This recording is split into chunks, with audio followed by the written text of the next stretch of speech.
Pois ben, arredor da tradición, digamos, o noso grupo de traballo arredor dos temas que nos moven, que nos preocupan, que teñen que ver coa música vocal de tradición oral de Galiza e que ten, por un lado, pretende compilar, investigar e fundamentalmente divulgar.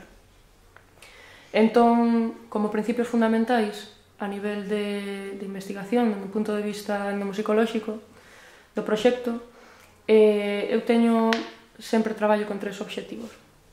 O primeiro deles, dentro das investigacións, dar voz igualitaria á figura do compilador, á figura da investigadora e, sobre todo, á figura das informantes. É dicir, sempre pretendo artellar un discurso nos que haxa tres voces protagonistas e eu, como investigadora, o que teña que facer simplemente sexa artellar todo ese discurso. Pareceme un xeito moi interesante de traballar, de darlles voz e protagonismo ás informantes. Despois, por outro lado, un dos obxectivos fundamentais que teño con este proxecto, que temos Guillerme máis eu, é comprender que a tradición non é unha foto fixa do que pasou nun momento determinado, senón que pretendemos analizar e descubrir cales son os mecanismos que facían que esa música fora significativa para a xente que interpretara.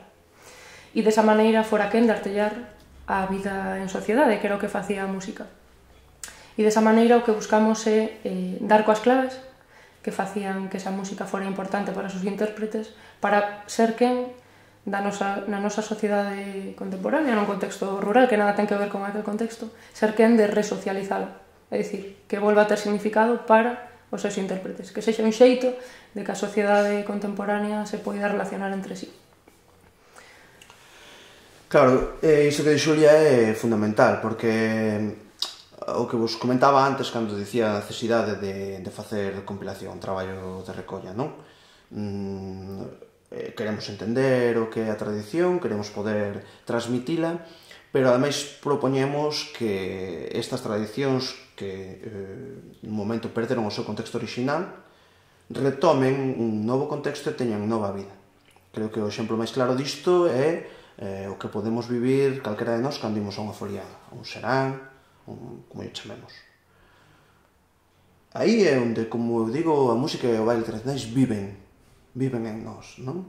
É fundamental e é un exemplo que poñemos cando imos fora, porque penso que estamos sendo agora mesmo un referente, bueno, sendo un pouco ambiciosos a nivel europeo, pero por que non dicilo? Estamos sendo Galiza un referente a nivel europeo en canto a esta cuestión de darlle novo sentido ás nosas tradicións mediante estes bailes nos cales a xente vai únicamente a tocar para que a xente baile e a bailar mentre a xente toca. Os seráns, as foliadas son importantes por isto, porque imos a tocar para o baile e porque imos a facer o noso baile de maneira espontánea con a nosa roupa de cotío e o noso pelo engominado. Isto é fundamental.